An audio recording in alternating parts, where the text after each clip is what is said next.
মালয়েশিয়াগামী কর্মীদের কাছ থেকে সরকার নির্ধারিত ফির বেশি নিয়ে হাজার কোটি টাকা হাতিয়েছে সিন্ডিকেট। পথে পথে ঘুরছে স্বপ্ন ভাঙা হাজারো মানুষ। বাজেটে সরকারকে 40% ব্যয় করতে হবে ভর্তুকি, সুদ পরিশোধ এবং কর্মচারীদের বেতন ভাতায় পিছিয়ে পড়ছে স্বাস্থ্য, শিক্ষা ও সামাজিক নিরাপত্তা। চলতি বছর ডেঙ্গু আক্রান্তদের জটিলতা বেশি, হাসপাতালে রোগীর চাপ কম। প্রস্তুত উপজেলা স্বাস্থ্য কমপ্লেক্স, জানালেন স্বাস্থ্যমন্ত্রী। লাগাম টানা যাচ্ছে না ডিমের, খাবার ও ওষুধের দাম বাড়ায় লোকসানে খামারিরা, লাভের পুরোটাই যাচ্ছে সিন্ডিকেটের পকেটে। এবং জামালপুরে হাই স্কুলে 4র্থ শ্রেণীর কর্মচারী নিয়োগে ঘুষ বাণিজ্য, ভিটে মাটি বিক্রি করে টাকা দিয়েছেন প্রার্থীরা, ডিসিকে জানানোর পরও মিলছে না সুরাহা। দর্শক দেখছিলেন শিরোনাম সংবাদ সকালের সাথে আছি আমি কানিস লাবনী। দর্শক এবার চলে যাচ্ছি বিস্তারিত সংবাদে। সরকার নির্ধারিত ফির বাইরে গিয়ে এজেন্সি চক্র মালয়েশিয়াগামী কর্মীদের কাছ থেকে হাতিয়ে নিয়েছে হাজার কোটি টাকা। অনিয়ম, অব্যবস্থাপনার মাসুল হিসেবে দেশটির শ্রম বাজারে বন্ধ বাংলাদেশিদের প্রবেশাধিকার। এদিকে এজেন্সির প্রতারণায় সহায় সম্বল হারিয়ে পথে পথে ঘুরছে স্বপ্ন ভাঙা হাজারো মানুষ। বিশেষজ্ঞরা বলছেন এর দায় রয়েছে সরকারেরও। এম এ আজিমের রিপোর্ট, ক্যামেরায় ছিলেন শৈশব বর্মন। মালয়েশিয়া যেতে না পেরে এজেন্সি আর দালালদের খোঁজে এখন পুরানা পল্টনের অলিতে গলিতে ঘুরছেন হাসান। এটা ঠিকানা ভুয়া দিছে, আগের ঠিকানায় নেই এজেন্সি, তাই ফিরে পাওয়ার সম্ভাবনা নেই দালালদের দেয়া লাখ লাখ টাকা। কান্না ভেজা কণ্ঠে ক্ষোভ জানান তিনি। আল্লাহ ছাড়া কারো কাছে বলার আমার উপায় নাই, বুঝছেন। আমি নিজে একটা কঠিন ভুক্তভোগী, আমার লাইফটাই বরবাদ করেছি মালয়েশিয়া করিয়া। একই অবস্থা পল্টন সহ আশপাশে ঘুরতে থাকা মালয়েশিয়া যাওয়ার স্বপ্ন ভাঙা হাজারো মানুষের। দিশেহারা হয়ে পড়েছেন তারা। তো আমরা এদিক দিয়ে মানসিকভাবে, পারিবারিকভাবে সব দিক দিয়ে ক্ষতিগ্রস্ত, আমরা আর্থিকভাবে তো অনেক ক্ষতিগ্রস্ত। এই পর্যন্ত ঘুরাইতে আছে, এখনো কিছু খবর দেই নাই, কইছে আজকাল করতেছে। মালয়েশিয়া যেতে কর্মী প্রতি ৭৮,৯৯০ টাকা নেয়ার কথা থাকলেও ৫ থেকে ৬ লাখ টাকা হাতিয়েছে দালাল ও এজেন্সি চক্র। এতে লাভের অঙ্কটা ২৪,০০০ কোটি টাকা ছাড়িয়েছে। অবশ্য দালালদের ওপর দায় চাপিয়ে এজেন্সিগুলো বলছে কর্মী প্রতি মাত্র ৫ থেকে ৬,০০০ টাকা লাভ করেছেন তারা। কিন্তু দালালদের কারণে তাদেরকে দায়ী করছে ভুক্তভোগীরা। আমরা এখানে কিন্তু যখন যাই তাদের কাছে বলি যে তোমাদের কাছ থেকে কত টাকা নিয়েছে বা কি করেছে, ওরা কিন্তু তখন আমাদেরকে বলে না। তখন আমরা বলি যে আপনারা তো সরাসরি আমাদের কাছে আসেন না, যখন প্রবলেমগুলো হয় তখন আপনারা আমাদের কাছে আসছেন, কিন্তু এর আগে আপনারা আমাদের কাছে আসেন না কেন? দস্ততাকারী ছিল, তারা বিভিন্ন সময় বিভিন্নভাবে টাকা পয়সা নিয়েছে। কে কত টাকা কিভাবে নিয়েছে, শেষ বেলায় গিয়ে কত টাকা আসছে, এটা আমার নলেজে নেই। অভিবাসন বিশেষজ্ঞরা বলছেন এমন পরিস্থিতির দায় এড়াতে পারে না সরকার। অভাব ছিল সমন্বয়ের। প্রাইভেট সেক্টর মানে রিক্রুটিং এজেন্সিদের, সিভিল এভিয়েশন কর্তৃপক্ষ এবং মন্ত্রণালয়ের, প্রবাসী কল্যাণ মন্ত্রণালয় এবং আমাদের যে বিএমইটি আছে তাদের, এটার একটা সমন্বিত জায়গা। এখন এখানে ব্লেম গেম করে আসলে লাভ হবে না। এখানে সমন্বয়টা বড় ব্যাপার ছিল, সমন্বয়টা ঠিকমতো হয়নি। ২০০৯, ১৬ ও ১৮ সালের পর চতুর্থবারের মতো বন্ধ হলো মালয়েশিয়ার শ্রমবাজার।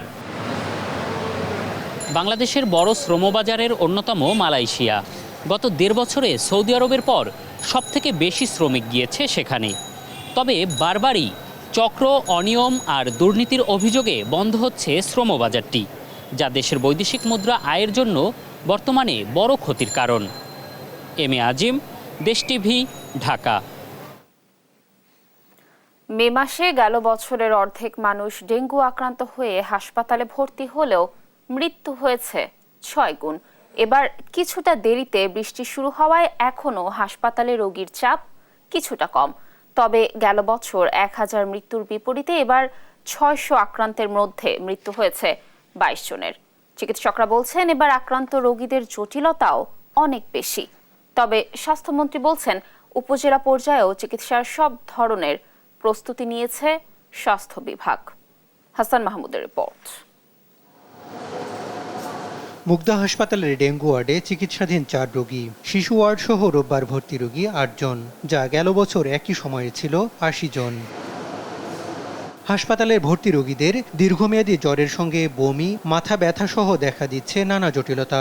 ৬ দিন থেকে জ্বরে মানে কমে না, সেরে জ্বর উঠে। ৩ দিন হয়েছে আজকে নিয়ে, শুক্র শনি রবি। আর অসুস্থের থেকে আরও 4 দিন আগ থেকে জ্বর মাথা ব্যথা এগুলি অনেকদিন ধরে কালকার থেকে ধরা হচ্ছে ডেঙ্গু। গেল বছর মে মাসে হাসপাতালে ভর্তি হয়েছিল 1000 রোগী, মৃত্যু হয়েছিল 2 জনের। এবছর ভর্তি রোগীর সংখ্যা 644 হলেও মৃত্যু হয়েছে 12 জনের। চিকিৎসকরা বলছেন একাধিকবার আক্রান্তের কারণে রোগীর জটিলতা বেশি হচ্ছে। ম্যাক্সিমাম কমপ্লিকেটেড, কারণ খুব প্লেন রোগী কম আসতেছে, কারণ এরা সেকেন্ড থার্ড টাইম ইনফেক্টেড। যেমন অনেক রোগী জানিই না তার ডেঙ্গু আক্রান্ত, সে হয়তো জ্বর নিয়ে আসছে। অনেক রোগী কথা বলছে, স্যার আমাকে ডাক্তারও বলেন ওষুধ খেয়েছি ভালো হচ্ছে না, যখন দেখলাম পরীক্ষা করলাম ডেঙ্গু ধরা পড়লো। যেখানে এরা কমপ্লিকেটেড ডেঙ্গুর যে রোগী এগুলো বেশি আসতেছে। চলতি বছর দেরিতে বৃষ্টি শুরু হওয়ায় ডেঙ্গুর মৌসুমে কিছুটা তারতম্য হতে পারে। তবে গেল সপ্তাহের বৃষ্টির প্রভাবে কয়েকদিনের মধ্যে সংক্রমণ বাড়তে পারে বলে সতর্ক করছেন বিশেষজ্ঞরা।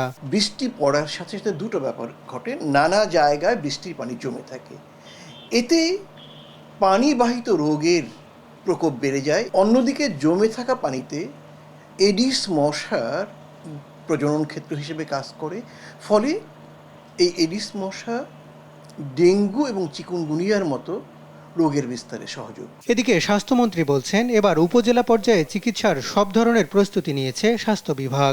স্বাস্থ্য মন্ত্রণালয়ের যেটা প্রস্তুতি, সেটা আমাদের প্রচুর স্যালাইন আছে।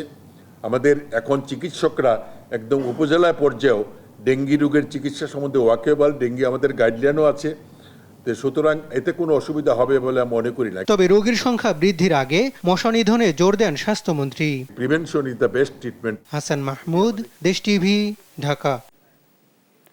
লাগাম টানা যাচ্ছে না মুরগির ডিমের দামে। দিনের পর দিন দাম বাড়লেও এর সুফল পাচ্ছেন না প্রান্তিক পর্যায়ের খামারিরা। উল্টো খাদ্য ও ওষুধের দাম বাড়ায় লোকসানে তারা। খামারিদের অভিযোগ, ডিমের বাড়তি দামের লভ্যাংশ পুরোটাই খেয়ে নিচ্ছে বড় বড় কোম্পানির সিন্ডিকেট। কুড়িগ্রাম থেকে সহকর্মী মনোয়ার হোসেন লিটনের তথ্যচিত্রে বিস্তারিত জানাচ্ছেন টুম্পা আফরোজ। দ্রব্যমূল্যের ঊর্ধ্বগতিতে নিম্ন ও মধ্য আয়ের মানুষের ভরসার নাম লেয়ার মুরগির ডিম, কিন্তু বাড়তে বাড়তে এ ডিমের ডজন এখন 150-তে গিয়ে ঠেকেছে, যা গরিবের পুষ্টি চাহিদা পূরণে বড় বাধা। হঠাৎ করে 2 দিন থেকে 46 টাকা ডিম। সিন্ডিকেটরা ডিম ফ্রিজের মধ্যে রাখছে, গোডাউনের মধ্যে রাখছে, কিন্তু দোকানদারও তো ওই হিসেবে দোকানদারও বাড়ি। একটা ডিম আমরা কিনি 10 টাকায়, এখন থেকে 12 টাকা 13 টাকা, এইভাবে কি চলা যাবে? কিন্তু কারা বাড়াচ্ছে ডিমের দাম? উত্তর খুঁজতে যাওয়া যাক কুড়িগ্রামের কয়েকটি খামারে। রাজারহাট উপজেলার খামারি মনিরুল ইসলাম এনজিওর চাকরি ছেড়ে 2015 সালে শুরু করেন লেয়ার মুরগির ডিম উৎপাদন। 22 লাখ টাকা ব্যয়ে তৈরি করেন 2টি মুরগির শেড। মূলধন বিনিয়োগ করেন আরও 25 লাখ।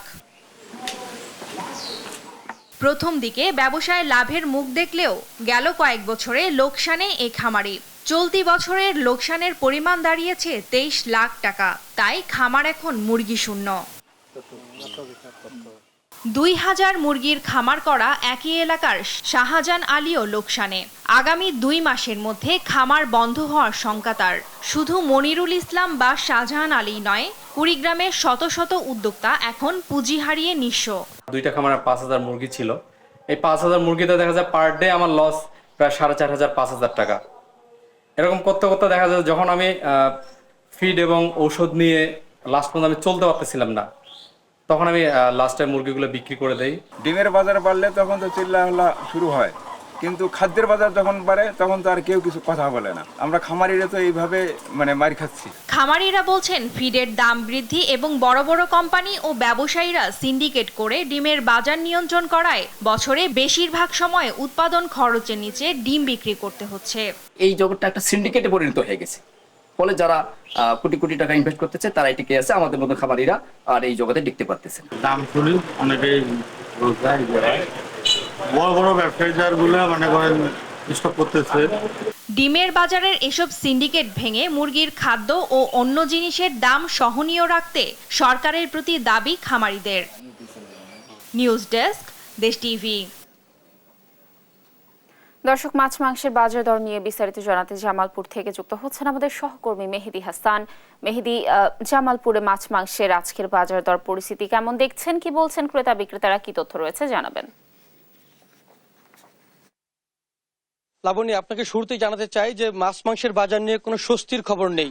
আর লোকমুখে কিন্তু একটি কথা প্রচলিত আছে যে এই দেশে যে জিনিসের দাম একবার বাড়ে সেটি কিন্তু সহজে কমতে চায় না। এই কথাটি কিন্তু শতভাগ প্রযোজ্য হচ্ছে বর্তমানে যে মাছ মাংসের বাজার সেটিতে।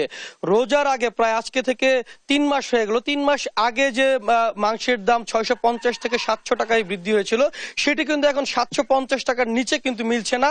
জামালপুরের প্রত্যেকটি বাজারে আমরা কিন্তু ঘুরে তা দেখতে পেয়েছি। এছাড়াও 1000 টাকার বেশি নেওয়া হচ্ছে খাসির যে মাংস প্রতি কেজিতে, সেটি কিন্তু এখন 1100 টাকায় হয়েছে। এছাড়াও আমি আপনাকে জানাতে চাই যে ব্রয়লার মুরগির দামও কিন্তু আজকে বাজারে 190 টাকা কেজি। এছাড়াও গরিবের যে ছোট মাছ, মধ্যবিত্ত এবং নিম্নবিত্ত যারা রয়েছেন তারা কিন্তু ছোট মাছ বেশি পছন্দ করেন, সেই ছোট মাছও কিন্তু আজকে বিক্রি হচ্ছে 500 থেকে 600 টাকায়। আমি আপনাদেরকে আরেকটু জানাতে চাই যে বর্তমানে রুই মাছ কিন্তু 50 টাকা বৃদ্ধি পেয়ে সেটি এখন 350 টাকা হয়েছে। পাঙ্গাস মাছ যে রয়েছে সেটিও কিন্তু 160 টাকা থেকে 10 টাকা বৃদ্ধি পেয়ে 170 টাকা রয়েছে। ইলিশ কিন্তু 1200 টাকার ছিল, সেটি কিন্তু 800 টাকা বৃদ্ধি পেয়ে এখন 2000 টাকা। এছাড়াও তেলাপিয়া 180 টাকা থেকে 200 টাকা। ট্যাংরা মাছও কিন্তু 50 টাকা বৃদ্ধি পেয়ে সেটি এখন 500 টাকায় রয়েছে। গলদা চিংড়িও কিন্তু এখন রয়েছে 650 টাকা। এছাড়া যে পাবুই মাছ যেটি সেটিও কিন্তু এখন 50 টাকা বৃদ্ধি পেয়ে 500 টাকা। সবকিছু মিলিয়ে মাছ মাংসের বাজারের যে অবস্থা সেটি কিন্তু এক ধরনের নাবিশ্বাস চলছে মানুষের মধ্যে। এক এক বাজারে কিন্তু এক এক ধরনের দাম নেওয়া হচ্ছে, কোনো বাজারে 50 টাকা বেশি নেওয়া হচ্ছে, কোনো বাজারে 50 টাকা কম নেওয়া হচ্ছে। আমরা সাধারণ ক্রেতাদের সাথে কথা বলেছি, তারা বলেছেন যে বাজার মনিটরিং ব্যবস্থা না থাকার কারণেই কিন্তু এক এক বাজারে এক এক দাম নেওয়া হচ্ছে। বাজার মনিটরিং ব্যবস্থা যদি ঠিক মতো করা যেত তাহলে কিন্তু এই অবস্থা থেকে একটু হলেও স্বস্তিতে থাকতো ক্রেতা এবং ক্রেতারা। বিক্রেতারাও বলছেন যে ক্রয় মূল্য যখন বেশি নেওয়া হয় স্বাভাবিকভাবে সেটি বিক্রয় মূল্য বৃদ্ধি পায়। তো সবকিছু মিলে যদি আমি আবারও বলছি যে যদি জামালপুরে মনিটরিং ব্যবস্থা খুবই খারাপ, কোনো মনিটরিং ব্যবস্থা নেই, মনিটরিং ব্যবস্থা ঠিক মতো থাকলেই একমাত্র স্বস্তিতে ক্রেতারা থাকতে পারতো এই মাছ মাংসের বাজারে। লাবণী, এই ছিল আমার কাছে সর্বশেষ তথ্য। লাবণী, ধন্যবাদ মেহেদি আমাদের সাথে যুক্ত থাকার জন্য। দর্শক, আমাদের সহকর্মী যেমনটা বলছিলেন যে বাজার ঘুরে স্বস্তির কোনো সংবাদ আসলে ক্রেতাদের জন্য নেই। দর্শক, এবার আমরা চলে যাব বাগেরহাটে, সেখানকার নিত্যপণ্যের বাজার দরের তথ্য জানাবো আপনাদেরকে। আমাদের সাথে বাগেরহাট থেকে যুক্ত হবেন সহকর্মী SS সোহান। সোহান, আপনি তো বাগেরহাটে রয়েছেন, বাগেরহাটের বাজার পরিস্থিতি কেমন দেখছেন? নিত্য প্রয়োজনীয় যে পণ্যগুলো রয়েছে সেগুলোর দাম কি স্থিতিশীল রয়েছে কিনা, ক্রেতা বিক্রেতারা কি বলছেন? লাবণী, আপনাকে ধন্যবাদ। আপনি জানেন যে দীর্ঘদিন ধরে কিন্তু বাগেরহাট সহ সারা দেশে নিত্য প্রয়োজনীয় যেসব পণ্য রয়েছে সেই সব পণ্যের দাম কিন্তু বাড়তি রয়েছে। বাগেরহাটেও তার ব্যতিক্রম নয়। আমরা এই মুহূর্তে যে বাজারটিতে রয়েছি এই বাজারটি মূলত বাগেরহাট জেলার প্রধান বাজার। এটা শহরের বাজার। এই বাজারেই বাগেরহাটের অধিকাংশ মানুষ কিন্তু বাজার করে থাকেন। আমরা সকালে এসে দেখেছি এখানে গরুর মাংসের কেজি হচ্ছে 750 টাকা এবং ব্রয়লার মুরগির কেজি 200 টাকা। এটা অবশ্য অপরিবর্তিত থাকলেও এটা কিন্তু সাধারণ মানুষ যারা রয়েছেন তাদের জন্য বেশি। এবং আমরা মাছ বাজারে ঘুরেছি, মাছের বাজার কিন্তু রিমালের পরবর্তী সময়ে বেশ বৃদ্ধি পেয়েছে। আমরা যেটা দেখেছি রুই মাছ প্রতি কেজিতে 50 থেকে 100 টাকা বৃদ্ধি পেয়েছে।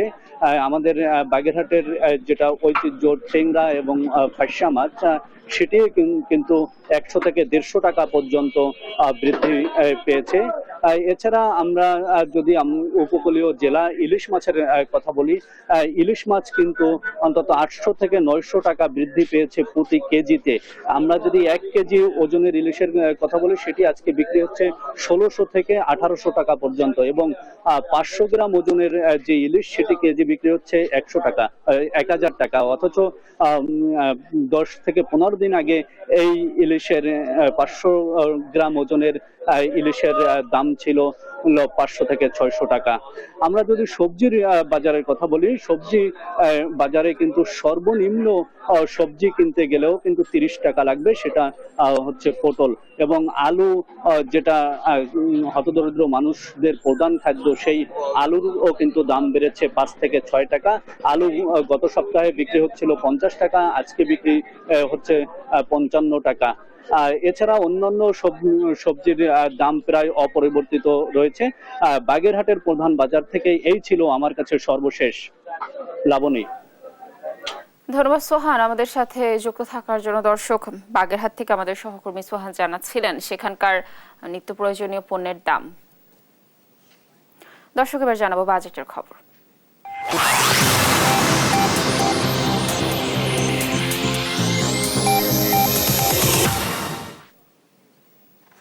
আসছে বাজেটে সরকারকে প্রায় 40% ব্যয় করতে হবে ভর্তুকি, সুদ পরিশোধ এবং সরকারি কর্মচারীদের বেতন ভাতা বাবদ। বিশেষজ্ঞরা মনে করেন এর ফলে পিছিয়ে পড়ছে স্বাস্থ্য, শিক্ষা ও সামাজিক নিরাপত্তার মতো জনগুরুত্বপূর্ণ খাতগুলো। কাঠামোগত সমস্যার কারণে এই খাতগুলোতে অর্থ ব্যয় বেশি হচ্ছে বলে মনে করেন অর্থনীতিবিদরা। আমিনা প্রণামীর রিপোর্টে দেখুন বিস্তারিত। আগামী 6 জুন 2024-25 অর্থ বছরের জন্য 7,96,900 কোটি টাকার বাজেট প্রস্তাব পেশ করবেন অর্থমন্ত্রী আবুল হাসান মাহমুদ আলী।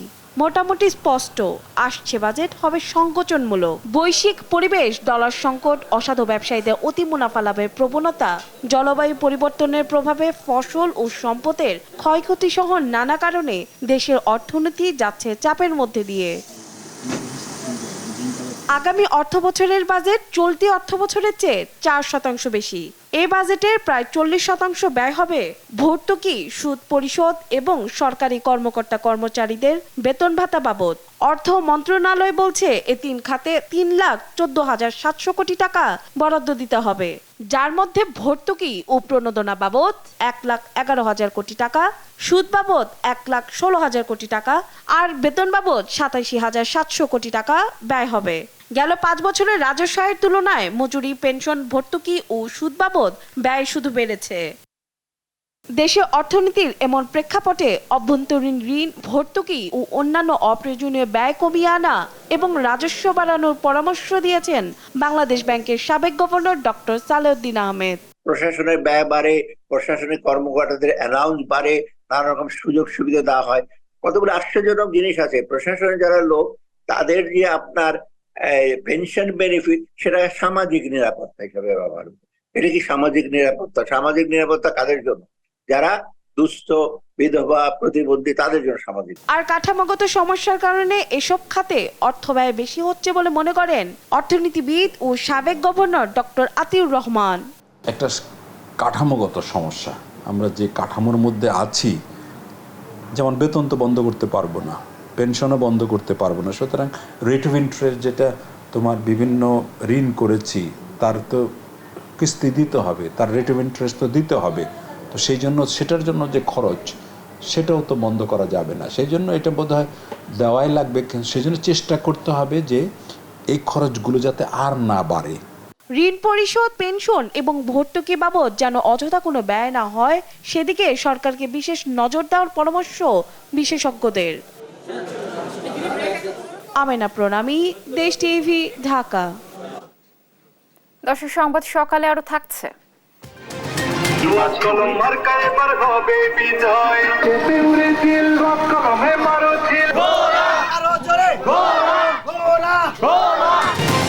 চতুর্থ দফার উপজেলা নির্বাচন ঘিরে সিরাজগঞ্জে চলছে জমজমাট প্রচারণা, হাড্ডাহাড্ডি লড়াইয়ের আভাস।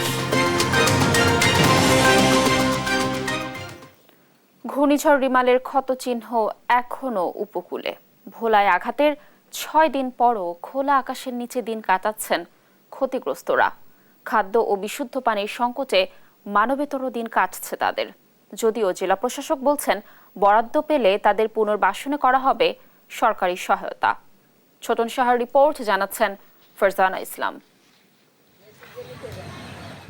ভোলার বোরহানউদ্দিন উপজেলার ছোট মানিকা গ্রামের বৃদ্ধ নূরজাহান বেগম। দিনমজুর স্বামীর অসুস্থতায় 7 সদস্যের পরিবারে চলে চরম অভাব অনটন। সহায় সম্বল বলতে একটি মাত্র ঘর থাকলেও তা ঘূর্ণিঝড় রিমালে ভেঙে গেছে। টানা 6 দিন ধরে এখন খোলা আকাশের নিচে মানবেতর দিন পুরো পরিবারের। নতুন করে ঘর তোলার সামর্থ্য নেই পরিবারটির। ক্ষয়ক্ষতি হয়েছে, দুয়ার ভেঙে ছুটে গেছে, ঘর দুয়ার কই থাকবো, কই যাবো, কই কি আমি হাই হচ্ছে কেমন কেমন। শুধু নূরজাহানই নয়, মানবেতর অবস্থায় দিন কাটছে তার মতো অনেকেরই। মাথা গোজার ঠাঁই হারিয়ে আকাশের নিচে কষ্টে দিন কাটছে তাদের। তারা বলছেন তাদের কাছে এখনো পৌঁছায়নি কোনো সহায়তা, তাই শত কষ্ট আর দুর্ভোগে ভাঙা ঘরেই আশ্রয় নিয়েছেন কেউ কেউ। আমাদের যদি কিছু সহযোগিতা করে আমরা ওইটা খারাইতে পারবো না, সহযোগিতা যদি না করে আমাকে ওটার মতন কোনো শক্তি নেই। আমরা 5 দিন ধরে খালি আকাশের নিচে আমরা উদাম থাকতে আছি। ঘর দুয়ার সব পরিয়ে গেছে, মাটি চুড়ি সব ধুয়ে লয়ে গেছে। আমার স্বামী নেই, আমি বিধবা। মনে করেন আমরা মানুষের বাড়িতে থাকি, ঘর দুয়ার কিছুই নাই, যে সব কিছু লইয়া গেছে ভেঙে ছিঁড়ে। ঘূর্ণিঝড় রেমালে জেলার 7 উপজেলার কম বেশি ক্ষতিগ্রস্ত হয়েছে বেশিরভাগ মানুষ। তাদের এই দুরবস্থা থেকে ঘুরে দাঁড়াতে বরাদ্দ পাওয়া সাপেক্ষে সরকারি সহায়তার আশ্বাস দেন জেলা প্রশাসক। বিশেষ করে মাননীয় প্রধানমন্ত্রী দুর্গত মানুষদেরকে পুনর্গঠিত করার জন্য, তাদের পাশে থাকার জন্য জেলা প্রশাসকদেরকে নির্দেশ প্রদান করেছেন এবং সেই অনুযায়ী মূলত জেলা প্রশাসন সামগ্রিকভাবে সমন্বিতভাবে এই দুর্গত মানুষের পাশে রয়েছে। জেলায় বিধ্বস্ত হয়েছে প্রায় 2000 ঘরবাড়ি, ক্ষতিগ্রস্ত হয়েছে অসংখ্য মাছের ঘের ও ফসলি জমি, যা টাকার অঙ্কে 394 কোটি টাকা। নিউজ ডেস্ক, দেশ টিভি। জামালপুরে একটি মাধ্যমিক বিদ্যালয়ে 4র্থ শ্রেণীর কর্মচারী নিয়োগে ঘুষ নিয়ে চাকরি প্রার্থীদের হয়রানির অভিযোগ উঠেছে। এমনকি ঘুষের জন্য প্রার্থীদের শেষ সম্বল ভিটে মাটি বিক্রি করে টাকা দিয়েও মিলছে না চাকরি। ভুক্তভোগীরা জানান জেলা প্রশাসনকে জানানোর পরও মিলছে না সুরাহা। জামালপুর প্রতিনিধি মেহেদি হাসানের পাঠানো প্রতিবেদন জানাচ্ছেন নাইমুল হাসিব। জামালপুর সদর উপজেলার শেষ প্রান্তে অবস্থিত শৈলেরকান্দা মৌলভীনগর উচ্চ বিদ্যালয়ের প্রবেশ পথে বসে কাঁদছেন এক মধ্যবয়সী নারী, নাম আলপনা আক্তার। অসহায় এই নারী 4র্থ শ্রেণীর কর্মচারী পদে চাকরির জন্য নিজের জমি বিক্রি করে বিদ্যালয়ের প্রধান শিক্ষক শহীদুল ইসলাম ও ম্যানেজিং কমিটির সভাপতি মাসুদ রানার কাছে টাকা দেন, কিন্তু পুরো ঘুষের টাকা দিতে না পারায় 2 বছরেও নিয়োগ প্রক্রিয়া সম্পন্ন করেনি বিদ্যালয় কর্তৃপক্ষ। আলপনার স্বামী একজন মানসিক প্রতিবন্ধী। আলপনার ফুটফুটে একটি ছেলে সন্তান ছিল। গত 5 মাস আগে সড়ক দুর্ঘটনায় মারা যান। চাকরি তার খুব প্রয়োজন বলে জানান তিনি। আমি একটা অসহায় মানুষ দেখে তো এই 4র্থ শ্রেণীর চাকরির জন্য আবেদন করছিলাম, নাকি আমার জায়গা জমি তো বিক্রি করছি, প্রতিশ্রুতি দিব, আবার চাকরি দিয়ে আবার দেয় না কিসের জন্য। আলপনার অভিযোগের কথা শুনতে শুনতেই আর এক ভুক্তভোগী নারী নুরুন নাহারও একই অভিযোগ করেন। তিনি জানান এ বিষয়ে জেলা প্রশাসক ও জেলা শিক্ষা কর্মকর্তাকে লিখিত অভিযোগ দিয়েও সুরাহা পাচ্ছেন না।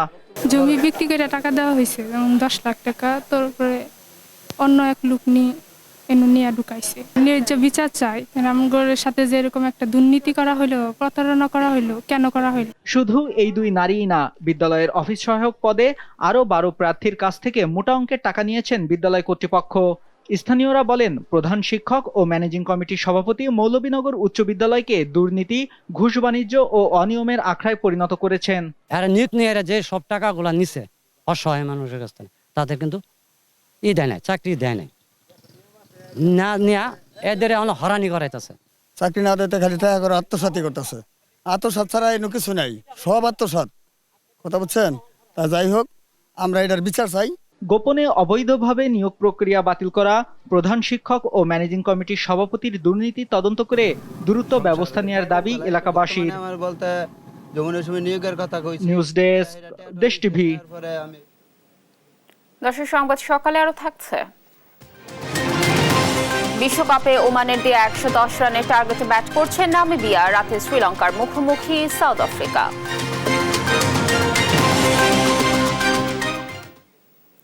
চতুর্থ দফার উপজেলা পরিষদ নির্বাচন ঘিরে জমজমাট প্রচারণা চলছে সিরাজগঞ্জে। 5 জুন এখানকার কামারখন্দ ও রায়গঞ্জে হবে ভোট। শেষ মুহূর্তে প্রচারণায় ব্যস্ত প্রার্থীরা। জয়ের ব্যাপারে সবাই আশাবাদী হওয়ায় মিলছে হাড্ডাহাড্ডি লড়াইয়ের আভাস। সহকর্মী সায়েমউদ্দিনের তথ্যচিত্রে দেখুন ডেস্ক রিপোর্ট। 4 ইউনিয়ন নিয়ে গঠিত সিরাজগঞ্জের কামারখন্দ উপজেলা। ভোটার 1,21,650 জন।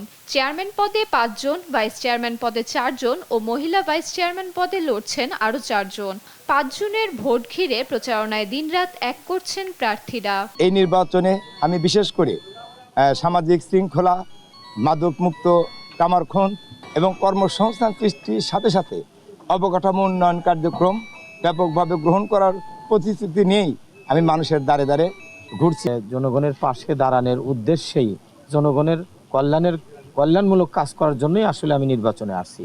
ঘুষ, দুর্নীতি, সন্ত্রাস, মাদক এবং জুয়া এই মুক্ত কামারখন্দ করার 9 ইউনিয়ন ও একটি পৌরসভা নিয়ে গঠিত রায়গঞ্জ উপজেলা। ভোটার 2,61,840 জন। চেয়ারম্যান পদে 4 জন এবং ভাইস চেয়ারম্যান পদে 5 জন ও মহিলা ভাইস চেয়ারম্যান পদে লড়ছেন 4 জন। নির্বাচনের রেজাল্ট কি হবে জানি না। আমাদের নির্বাচনের প্রচারণার যেটা মূল বিষয় যেটা সেটা অসংখ্য ভোটের উপস্থিতি করা, এবং আমার মনে হয় যে অন্যান্য উপজেলায় যে পরিমাণ ভোট উপস্থিত হয়েছে এখানে তার চেয়ে কিছু বেশি উপস্থিত হবে। তরুণ প্রজন্মকে সামনের দিকে এগিয়ে নিয়ে যাওয়ার জন্য উদ্যোক্তা হিসেবে গড়ে তোলা, পাশাপাশি অবকাঠামো উন্নয়ন থেকে শুরু করে এই রায়গঞ্জ উপজেলাবাসীর জন্য সার্বিকভাবে আমি কাজ করে যেতে চাই। রিটার্নিং কর্মকর্তা বলেছেন, চতুর্থ ধাপের উপজেলা পরিষদ নির্বাচন সুষ্ঠু করতে সব ধরনের প্রস্তুতি সম্পন্ন করেছে নির্বাচন কমিশন। নিউজ ডেস্ক, দেশ টিভি।